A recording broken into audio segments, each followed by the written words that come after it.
Good morning, students. In last video, we had discussed non-cooperation movement, role of Gandhiji in South Africa, Gandhiji's arrival in India, philosophy of Satyagraha, Champaran Satyagraha, and Kheda Satyagraha. Today we going to discussion workers' movement at Ahmedabad, Satyagraha against the Rowlatt Act. What is the Rowlatt Act? Detail about Rowlatt Act, Jallianwala Bagh massacre and non-cooperation movement, etc. Some important points we will go discuss in detail. Now we start workers' movement at Ahmedabad. During the First World War, there was great inflations. Mill workers demanded for raise in salary, but the mill owners rejected this demand. As per Gandhiji's advice, the workers went on hunger strike. Finally, the mill workers had to back off and salary of workers was increased. वो काल जो है, उस काल में देखो, जब हमने महात्मा गांधी जी भारत में आने के बाद में भारत की समस्याओं पर उन्होंने ऑब्जर्वेशन किया, तो मिल वर्कर के कुछ प्रॉब्लम्स थे. मिल वर्कर यानी जो फैक्ट्री में, इंडस्ट्री में काम करने वाले वर्कर, बेसिक कमोडिटी की रेट बढ़ गई थी. जो डेली नीड्स की चीजें हैं उसकी रेट बहुत बढ़ गई थी, यानी कि महंगाई बढ़ गई थी. महंगाई बहुत बढ़ गई थी. इस महंगाई बढ़ने के कारण ये मिल में काम करने वाले जितने वर्कर्स हैं ना, इन सब वर्कर ने कंपनी के ऑनर के पास एक डिमांड की कि भाई हमारी सैलरी बढ़ाओ, हमें पेमेंट बढ़ा के दो. इस बात को वो कंपनी की ऑनर, कंपनी के मालक रिजेक्ट कर रहे थे. उसकी सैलरी, उन लोगों की सैलरी को बढ़ा नहीं रहे थे. इसकी वजह से फिर ये प्रॉब्लम में आ गए. महात्मा गांधी जी के मार्ग पर इन मिल वर्कर ने सत्याग्रह किया. आगे चल के वो सत्याग्रह सक्सेसफुल हुआ और उनके पेमेंट में, उनकी जो मंथली सैलरी है उसमें इंक्रीमेंट हो गई, बढ़ गई. देखो महात्मा गांधी जी के सत्याग्रह, चंपारण में भी जाकर महात्मा गांधी जी ने बिहार के चंपारण में सत्याग्रह करके उनके वहां के लोगों को उन्होंने जीत दिला दी. गुजरात में खेड़ा सत्याग्रह गांधी जी ने किया. गिरनी कामगार यानी मिल वर्कर का भी सत्याग्रह उन्होंने किया, उसमें भी वो सक्सेस हो गए. अब आगे देखते हैं हम satyagraha against Rowlatt Act. Rowlatt Act, इसके बारे में देखेंगे. In the First World War the Indian had help the British. The Indians felt that after the World War is over that will a system of government for taking a decision for well being of India. जब First World War हुआ, पहला जागतिक बड़ी लड़ाई हुई, पहली विश्व के लेवल पर सबसे बड़ा युद्ध हुआ. यह फर्स्ट युद्ध जो है ना, इस युद्ध में ब्रिटिश के साइड से हम लड़े थे. ब्रिटिश को हेल्प किया था हमने.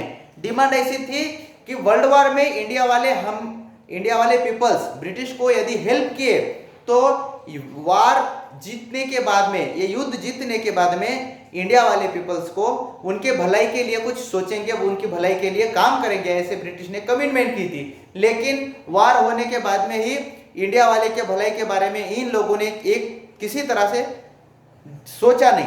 इसके कारण प्रॉब्लम आया. क्या देखते हैं? There was a growing unrest among the Indians regarding the increasing prices and taxes. उन्होंने इंडिया वालों को मदद नहीं की. इंडिया वालों के वेलबीइंग में, इंडिया वालों के वेलफेयर में उन्होंने काम नहीं किया. उनकी भलाई के लिए उन्होंने काम नहीं किया. चीज़ों की महंगाई बहुत बढ़ गई थी, ये महंगाई भी कम नहीं की. इसलिए इस इश्यू को लेकर इंडिया वालों ने, मतलब इंडियन पीपल ने हड़ताल करना शुरू कर दिया. To suppress this discontentment and to suggest measures about it, a committee was appointed under Sir Sidney Rowlatt. According to recommendation of this committee, a new law was passed without considering the opposition of Indian members in the Central Legislative Assembly on 17 March 1990. 17 मार्च 1990 में क्या हुआ?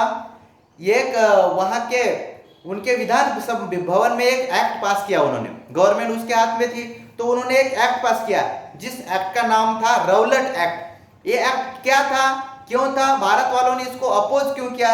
ये Rowlatt Act इसके लिए बनाया गया था कि भारत में कोई आदमी, कोई इंडियन पीपल ब्रिटिश के खिलाफ कोई ना कोई कुछ एक्टिविटी करता है या न करता है, किसी को भी कोई कारण पूछे बगैर, किसी को भी उसकी गलती है नहीं ये पूछे बगैर डायरेक्ट उनको उठाना और जेल में बंद करना, बिना चौकसी, कोई उसके खिलाफ कोई ये न निकालते हुए उनको अरेस्ट करना, ये जो बात थी।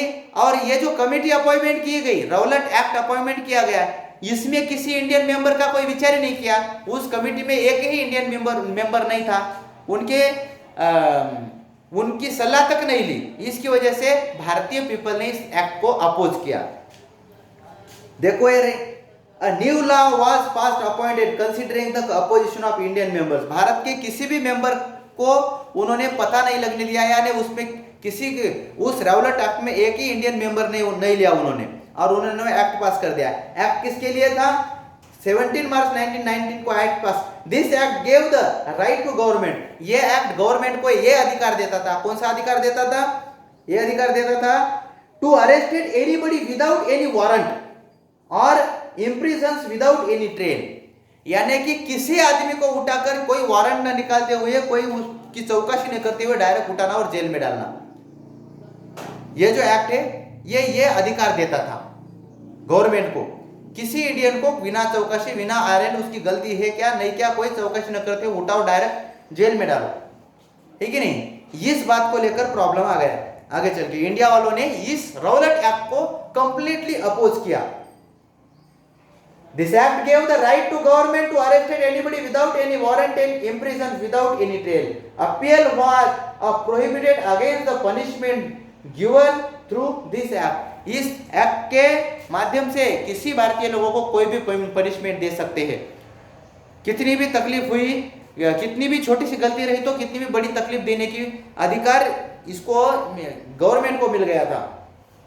इस बात को लेकर इंडिया वालों ने भारत में फिर से एजिटेशन यानी कि सत्याग्रह करने के लिए शुरुआत। Appeal was prohibition against the punishment given through this act. The Indians called this act as black act and a tide of anger arouse all over India against this act. तो ये act इतना danger था कि किसी Indian को उठाओ और jail में डालो, हार्ड से हार्ड पनिशमेंट दो, ये एक्ट कुछ अच्छा नहीं था। इस एक्ट को लेकर पूरे भारत से उसके खिलाफ बड़ी मूवमेंट खड़ी हो गई। एक डिसकंटेंट का मतलब होता है असंतोष, द्वेष उत्पन्न हुआ, पूरे भारत में खलबल सी मच गई। एंड भारत वालों ने इस एक्ट को ब्लैक एक्ट नाम दे दिया। ब्लैक एक्ट, काला कायदा, ये हमारे खिलाफ है, ये किसी भी विदाउट वारंट हमें अरेस्ट करने वाला एक्ट है, इसको अपोज करना चाहिए। ऐसे पूरे भारत से इसको ब्लैक एक्ट कहा गया। Gandhi ji launch a satyagraha against it on 6 April 1990। और महात्मा गांधी जी ने इस एक्ट के खिलाफ बहुत बड़ा सत्याग्रह करने का निर्णय ले लिया। तो ये 6 अप्रैल 1909 को महात्मा गांधी जी ने सब इंडियन पीपल को अपील कर दी कि आज से हम हड़ताल सत्याग्रह करेंगे, जब तक ये एक्ट डिसअपॉइंटेड नहीं होता, रद्द नहीं होता, तब तक हमें सत्याग्रह कंटिन्यू रखेंगे। तो इसके लिए फिर पूरे भारत में एक मूवमेंट चलाई। He appeal Indian follow a hartal all over Indian against the act. Indians responded to this appeal on the large scale. और इस अपील को महात्मा गांधी जी ने जो अपील की थी कि ये जो ब्लैक एक्ट है, इस ब्लैक एक्ट को बंद करना चाहिए। ये ब्लैक एक्ट इंडियन के खिलाफ है, ये हमारे खिलाफ है, इसको कंप्लीटली बंद करना चाहिए। इसके लिए महात्मा गांधी जी ने हड़ताल किया पूरे देश में। और महात्मा गांधी जी के इस हड़ताल को बहुत लोगों का रिस्पांस मिला, पूरे भारत से रिस्पांस मिला। और इसी इशू को लेकर गांव-गांव में, शहर में इस रौलट एक्ट को ब्लैक एक्ट नाम से कहा गया और इस एक्ट को बंद करने के लिए पूरे भारत में हड़ताल हुआ।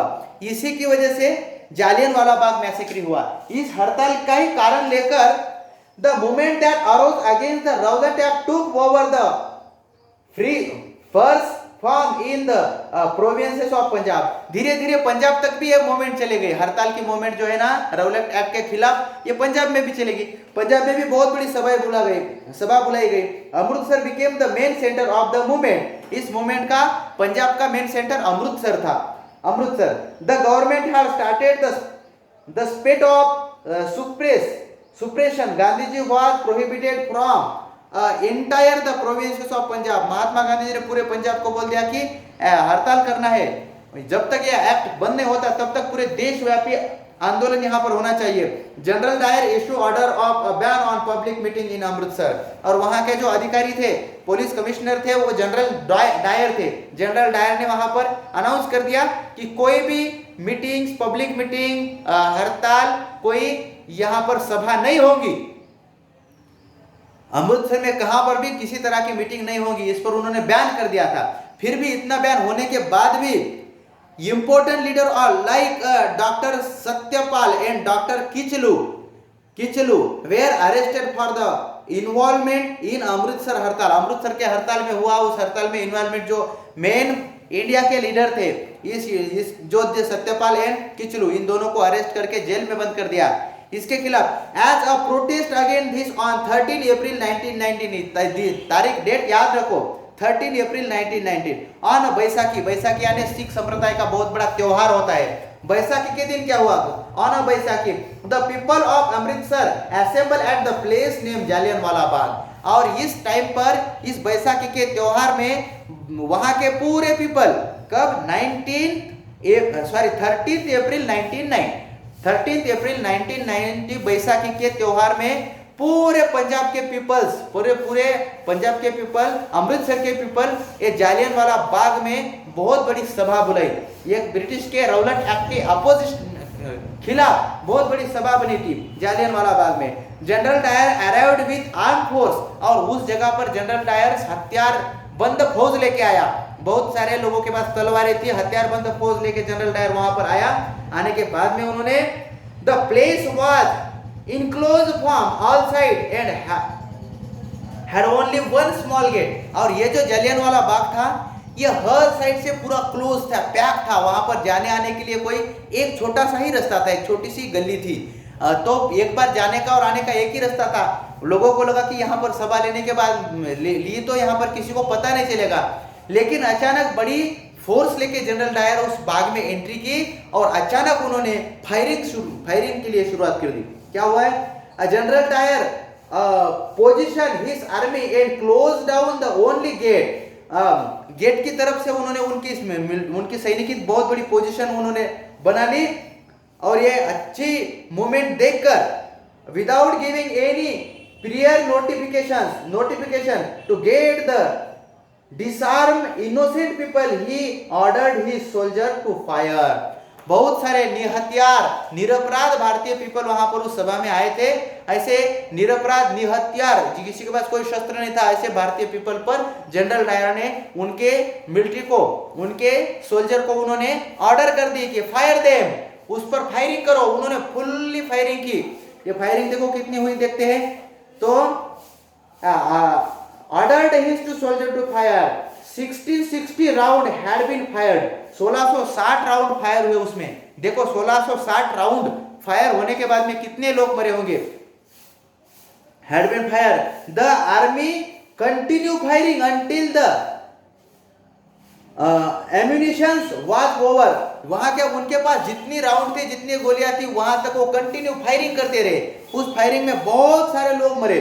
Near about in this massacre about the 400 people including a man and woman were killed। 400 तो बहुत कम है। यहाँ पर एक हिस्ट्री में एक डिजिट दिया है, एक नंबर दिया है 400 की फिगर, लेकिन वहां पर मरे हुए लोगों की संख्या हजारों से भी ज्यादा थी। 1600 राउंड की फायरिंग हुई थी वहां पर। बहुत सारे महिला, बहुत सारे पुरुष उस जालियनवाला बाग मैसेकर में मारे गए। वहां पर उसमें तो कम, वो जालियनवाला बाग में बहुत बड़ा कुआं भी था, एक वो कुएं में पड़कर बहुत सारे लोग मरे। बहुत बड़ी मैसेकर है।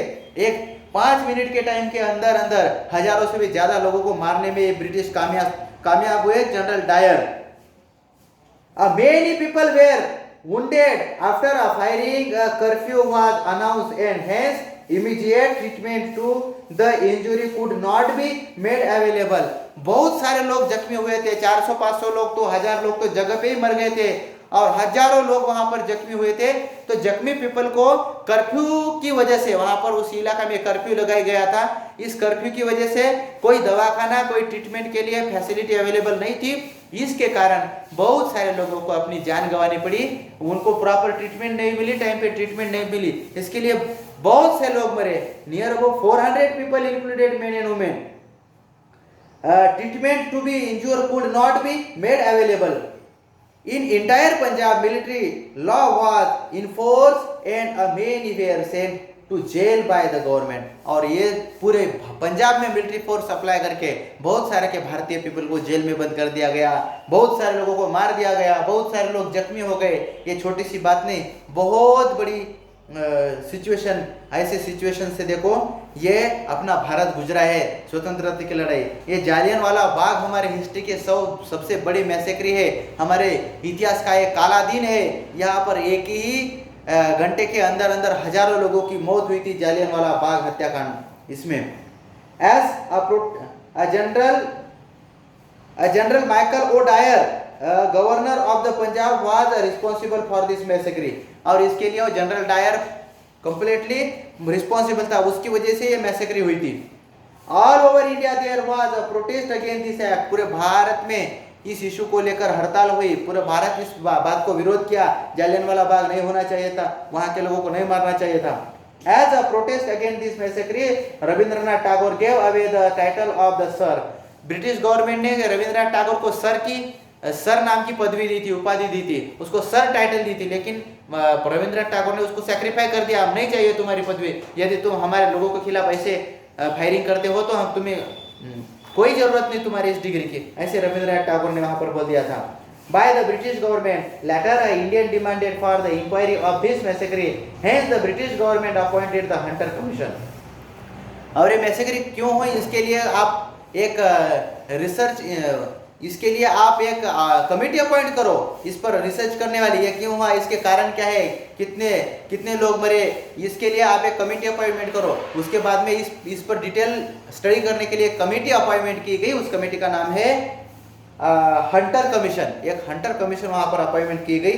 हंटर कमीशन और खिलाफत मूवमेंट के बारे में नेक्स्ट वीडियो में देखेंगे। Thank you.